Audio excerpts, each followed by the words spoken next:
उपाध्यक्ष रेउसा भाजपा छोड़कर सपा में शामिल हो रहे हैं। मैं राठौर साहब से कहूँगा कि उनको माला बनाकर उनका सम्मान करें।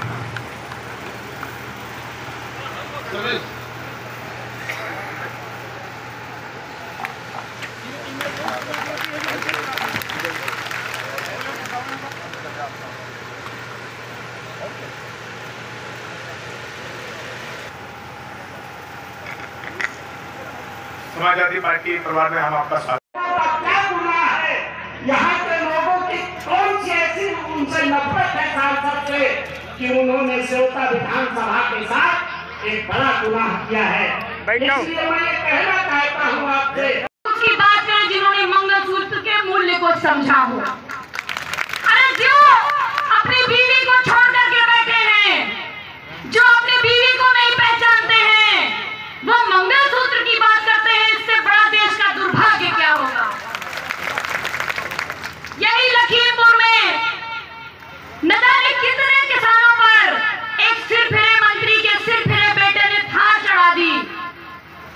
कितनी हमारी बहनों का मंगलसूत्र छीन लिया मोदी सरकार ने, और उस मंगलसूत्र छीनने वाले के बेटे को सजा तो दूर, टिकट लेकर के मंत्रालय दिया और फिर टिकट देने का काम किया। ये मंगलसूत्र की बात करते हैं। किसान जब अपने हक की बात करता है, कहते थे हम आएंगे तो किसानों की आय दोगुनी कर देंगे।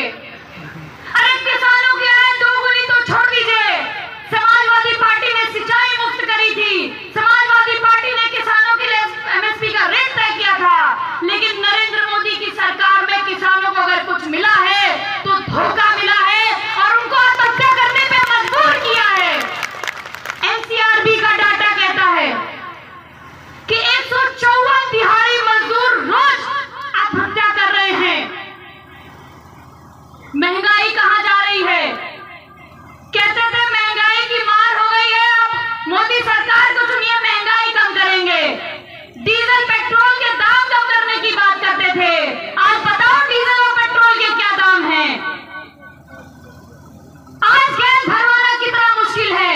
उज्ज्वला योजना की बात कर रहे हैं, उज्ज्वला योजना की बात करते हैं, लेकिन इतना महंगा सिलेंडर हमारी बहनें कैसे भरवाएंगी ये सोच करके बताइए। कहते हैं कर्जा माफ करेंगे। भारतीय जनता पार्टी की सरकार ने अगर किसी का कर्जा माफ किया है तो उद्योगपतियों का कर्जा माफ किया है और किसानों को जहर देकर के मरने पे मजबूर किया है। बताइए भारतीय जनता पार्टी के किसान कौन हैं? अंबानी और अडानी उनको किसान दिखाई पड़ते हैं। आप सोचिए कि विजय माल्या देश छोड़ के भाग जाता है और हमारे किसानों के घर पर रोज बैंक वाले इतना प्रताड़ित करते हैं कि वो सुसाइड कर लेता, आत्महत्या कर लेता है। बात करते हैं तरक्की की, रोजगार की। उत्तर प्रदेश के मुख्यमंत्री कहते हैं कि रोजगार तो साहब बहुत है लेकिन योग्य नौजवान नहीं है।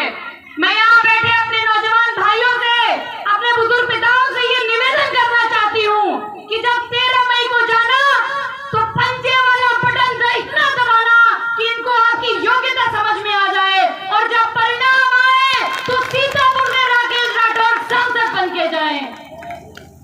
आप बताइए, पेंशन मिलती थी, लोग सरकारी नौकरी क्यों करना चाहते थे? उनको लगता था कि हमारा भविष्य सुरक्षित हो जाएगा। बच्चे पढ़ते हैं, दर बदर भटकते हैं, और उसके बाद जब परीक्षा देने जाते हैं तो पर्चा लीक हो जाता है, और अगर पर्चा हो जाए तो नियुक्ति कोर्ट में फंस जाती है। कौन हमारी सुनवाई करेगा? इतने लीकेज वाली सरकार को बदलना है कि नहीं बदलना है? बदलना है कि नहीं बदलना है? जोरदार तरीके से बताइए, बदलना है कि नहीं बदलना है? राकेश राठौर जी को सांसद बनाना है कि नहीं बनाना है? भारी बहुमत से जिताना है कि नहीं जिताना है? आप ये बताइए कि यहाँ पर चल्हारी घाट है जिसकी नींव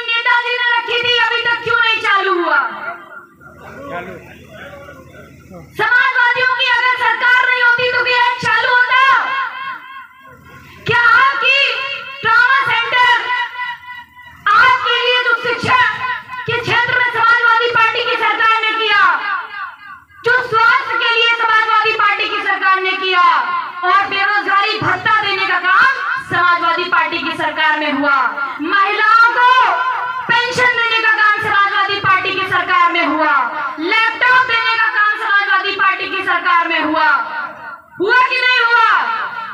अखिलेश यादव जी ने आपके लिए काम किया कि नहीं किया? सबके लिए काम किया। कभी जाति और धर्म देख करके हमारे यहाँ मुकदमे नहीं लिखे जाते थे थाने पे, लेकिन आज थाने जाइए, सिपाही से लेकर दरोगा तक पहले जात पूछेगा फिर मुकदमा लिखेगा। होता है कि नहीं होता है? तो ऐसी सरकार को बदलिए। ऐसी सरकार को पार्टी सामाजिक न्याय विरोधी, जाति जनगणना विरोधी और जन विरोधी पार्टी है। और आज ये वक्त आ चुका है कि इस अघोषित आपातकाल को खत्म करिए।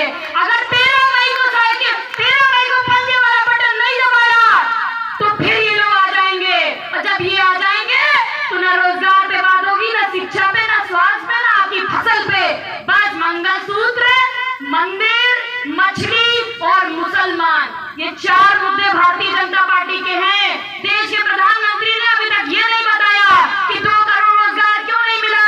अरे काला धन के नाम पर बहुत खुशी की बात है, और मेरा बहुत मन है यहाँ बहुत देर तक बैठने का, लेकिन लखनऊ में भी चुनाव है और हम लोग के जनसंपर्क और पदयात्रा के कार्यक्रम लगे हुए हैं, इसलिए मैं बहुत समय आपको नहीं दे पाऊंगी। लेकिन मैं इस उम्मीद के साथ यहाँ पर आई हूँ कि हमारे इंडिया गठबंधन के प्रत्याशी आदरणीय राकेश राठौर जी को भारी बहुमत से सीतापुर लोकसभा से भेजने की जिम्मेदारी यहाँ के लोगों की है।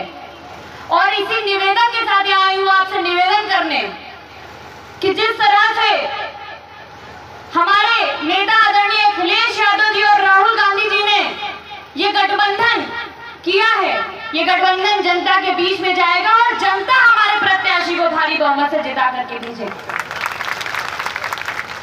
आप सब बहुत देर से बैठे हैं, तो मैं चाहूंगी कि पहले आपके अंदर थोड़ी ऊर्जा है, तो एक बार जोरदार तालियां अपने धैर्य के लिए, अपने साहस के लिए बजा दीजिए, जिससे पता चले कि यहाँ पर बैठा हुआ हर आदमी बहुत जागरूक है। यहाँ मंच पर मौजूद समाजवादी पार्टी के, यहाँ पर जितने समाजवादी पार्टी के हमारे नेतागण मौजूद हैं, कांग्रेस पार्टी के जितने नेतागण मौजूद हैं, और इस विधानसभा के प्रत्याशी रहे और पूर्व में विधायक रहे झीन बाबू जी, वर्तमान में प्रभारी राहुल शुक्ला जी, मैं आप सभी का, अफजाल कौसर जी, हमारे सभी भाई जो यहाँ मौजूद है, मैं सबका बहुत धन्यवाद और अभिवादन करती हूँ। हमारे रिजवान भाई जो लगातार संचालन कर रहे हैं। आज जो चुनाव है बहुत महत्वपूर्ण है। आप लोगों ने बहुत सारे चुनाव देखे होंगे, आप सारे लोगों ने बहुत सारे चुनाव देखे होंगे, लेकिन 2024 का चुनाव बहुत महत्वपूर्ण क्यों है ये आपको सोचना है। एक जो पोलिंग हर विधानसभा में करेंगे, अलग अलग नहीं करेंगे, कर देंगे उतना। आप बताइए, सीतापुर लोकसभा क्षेत्र के प्रत्येक विधानसभा में जो पोलिंग सबसे लंबे बहुमत जीतेगी, राकेश जी के सांसद होने के बाद उस पोलिंग पर पहले वर्ष ही विकास के लिए 25-25 लाख रुपया दिया जाएगा। आप समझ लीजिए, 5 विधानसभा की 5 विधानसभा में प्रत्येक पोलिंग जो लंबा लीड करेगी, और लंबे लीड को समझ लीजिए, कोई बड़ा गांव हो 4000 पोलिंग हो, हम ये नहीं मानेंगे। कोई छोटा गांव भी हो सकता है, एवरेज पोलिंग, जैसे मान लिया किसी गांव में 800 वोट है और कोई में 8000 वोट है। अनिल जी गलत तो नहीं कह रहे, न्याय बात कह रहे हैं। आप विधानसभा भी करेंगे, वो भी करेंगे। तो आप हमारी बात पर सहमत है कि एवरेज वोट का परसेंटेज आपको ज्यादा मिलेगा, आप सांसद बनेंगे, बाइफरकेट करके 25 लाख रुपए उस गांव के सर्वांगीण विकास को, उस गांव के लोगों से बात करके जो चाहेंगे उसको आप देंगे। ये हो गया 25 लाख को हुआ 1.25 करोड़। जीएसटी कटेगी, हम जान रहे हैं। और 500 विधानसभा में जो विधानसभा का सबसे लंबा लीड होगी वो भी वोट पर होगी विधायक जी। समझ लो, वो भी वोट पोल पर होगी, ठीक है ना। जहां नहीं वोट है कितना, वोट पोल कितना और उस पर लीड और वही क्रम में है? तो आपका बहुत बहुत आभार। आप वाले हैं और इनका अगर हाथ दी जाए निकाल दिया जाइए, अरे निकाल दीजिए बेचारे अपने उससे पत्रकारिता वाले अखबार से, जैसे दिल्ली और लखनऊ सब निकाल दिए गए। टीवी भी गवा, उनका टीवी खरीद लिया गवा।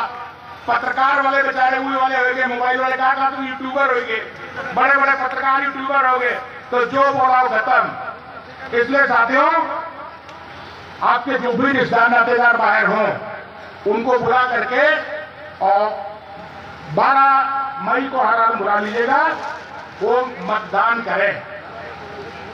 हर हफ्ते 12 चले जाए और पर बैठे हो सब लोग देख लीजिए, और चाहे आगे बैठे हो, मैं सबके लिए कह रहा हूं, अपने लिए भी कह रहा हूं, सबसे बड़ा नेता वो जो अपना बूथ जीते, अपनी पोलिंग जीते। सबसे बड़ा नेता वो जो अपनी पोलिंग जीते, अपना बूथ जीते। ये मैं अपने लिए भी कह रहा हूं।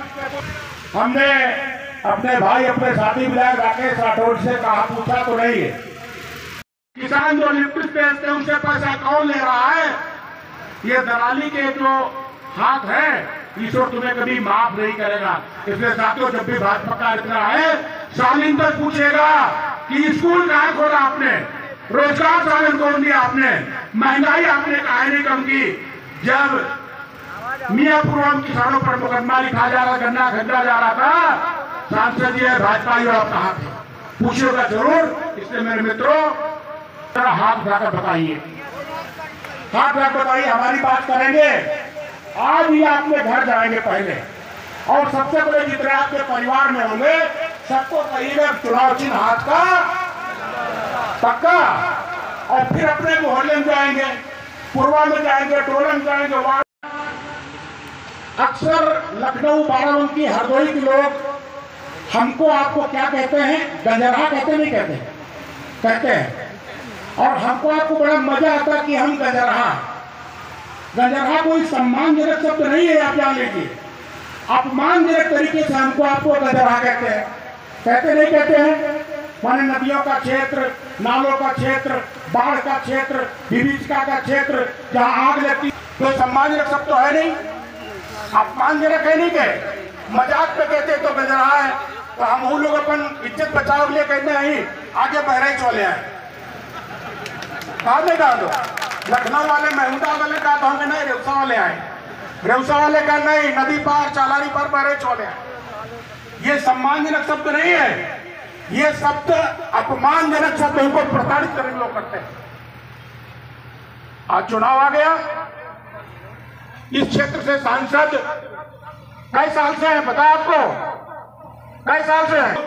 उनके विधायक कोई 20 बड़े काम बता दें जो पूरा सीतापुर लोकसभा क्षेत्र में एक साल पर कोई जितने लोग यहाँ पर सभी नेतागण हाजिर हैं, सभी लोगों को नसीम अहमद कादरी की जानिब से अस्सलाम वालेकुम, आदाब। मंच पर उपस्थित इंडिया गठबंधन के प्रत्याशी राकेश राठौड़ जी, 4 बार के रहे लगातार विधायक आदरणीय महेंद्र सिंह जी उर्फ बाबू जी, दीगर कांग्रेस पार्टी और समाजवादी पार्टी के आए हुए तमाम नेतागण। मैं आपको बताना ही चाहता हूं कि भारतीय जनता पार्टी जब गवर्नमेंट में आई थी तो इसने कहा था कि अच्छे दिन आएंगे, लेकिन न अच्छे दिन आए, न महंगाई कम हुई, न शिक्षा मुफ्त हुई, न दवाई मुफ्त हुई, बल्कि जब से गवर्नमेंट में भारतीय जनता पार्टी आई है तब से लगातार देश और प्रदेश के लोगों को धोखा देने का काम किया जा रहा है। लिहाजा आप अगर चाहते हैं कि हमारे क्षेत्र में खुशहाली आए, अगर चाहते हैं कि हमारे देश और प्रदेश में खुशहाली आए, तो आने वाली 13 मई को पंजे वाला बटन दबाकर भारी बहुमत से राकेश राठौड़ जी को जिताने का काम करें, ताकि हम क्षेत्र में भी हमारी खुशहाली रहे, प्रदेश में भी खुशहाली रहे। अगर तो हम सिर्फ हाथ पे हाथ धरे बैठे रहे तो यकीनन कुछ काम होने वाला नहीं है। अगर चाहते हैं कि अपना बूथ करो मजबूत के तहत हम अपने नगर नगर, शहर शहर, गांव गांव जा करके अपने बूथ को मजबूत करके हर बूथ को जब जिताने का काम करेंगे तो यकीनन ऐसा नहीं हो सकता है कि परिवर्तन ना हो, क्योंकि जनता परिवर्तन चाहती है। जनता ने अपना मन बना लिया है, बदलाव चाहती है। ये मिजाज रख करके हर घर में जाएं, अपने पड़ोस में जाएं, हर बूथ पर जाएं कि मंजिलें लाख कठिन आए गुजर जाऊंगा, मंजिलें लाख कठिन आए गुजर जाऊंगा, हौसला हार के बैठूंगा तो मर जाऊंगा, हौसला हार के बैठूंगा तो मर जाऊंगा। लहरों से डरकर कभी नाव पार नहीं होती, मेहनत करने वालों की कभी हार नहीं होती। इस वजह से अगर चाहते हैं कि हमारे क्षेत्र एक ऐसा अच्छा खासा तबका है जो संविधान को बचाने की बात करता है और ये एक ऐसा तबका है जो संविधान को बदलने की बात करता है, तो इस बार हम जो वोट करेंगे वो संविधान को बचाने के लिए, लोकतंत्र को बचाने के लिए, जनता पर जो जुर्म हो रहा है, उस जो अन्याय हो रहा है उसको न्याय दिलाने के लिए। बस मैं आखिरी जुमला यही कहना चाहता हूँ कि इस बार इलेक्शन में बस यही समझाना है, बटन पंजे का दबा करके राकेश राठौर जी को जिताना है। समाजवादी पार्टी जिंदाबाद, हिंदुस्तान जिंदाबाद, इंडिया गठबंधन जिंदाबाद, राकेश राठौर जी जिंदाबाद, झीन बाबू जिंदाबाद, शानदार जिलाध्यक्ष छत्रपाल सिंह यादव जिंदाबाद, उत्कर्ष अवस्थी जिंदाबाद। स्वागत करिए। रमेश निषाद जी हमारे बीच उपस्थित है। मैं श्री रमेश निषाद जी से निवेदन करना चाहता हूं मंच पर अपना स्थान ग्रहण कर लें।